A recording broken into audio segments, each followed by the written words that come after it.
Action. అవును, పాత smart phones వాడుతున్న వాళ్ళంతా డిసెంబర్ 31 తర్వాత నుంచి వాట్సాప్ సౌకర్యానికి నోచుకోకపోవచ్చు. Symbian, BBOS, Windows, Android, iPhones operating system వంటి వేరియేషన్లకు వాట్సాప్ బహుశా అందుబాటులో ఉండే సూచనలు ఉన్నాయి.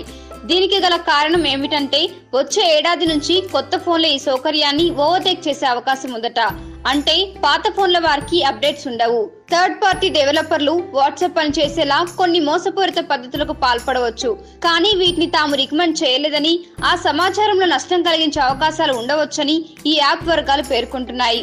Blackberry, Nokia S40, Nokia Symbian S60, Android 2.1, 2.2, Windows phone 7.1, iPhone 3GS, iOS 6 వంటి మొబైల్స్ కు డిసెంబర్ 31 నుంచి ఈ వెసులుబాటు ఉండకపోవచ్చునని, అందువల్ల వీటిని వాడుతున్న వారు కొత్త వెర్షన్ల ఫోన్లు వాడితే బెటర్ అని అంటున్నారు.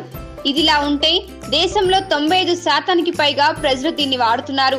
పాత ఫోన్లలో ఈ సౌకర్యం పూర్తిగా బ్లాక్ కాకపోయినా చాలా ఫీచర్స్ ని ఈ ఫోన్ లో ప్రెజెంట్ చేయలేకపోవచ్చునని చెబుతున్నారు నిపుణులు. మీకు ఈ వీడియో నచ్చితే ఒక లైక్ కొట్టండి, లేకపోతే కామెంట్ చేయండి. బట్ సబ్స్క్రైబ్ చేయడం మర్చిపోకండి.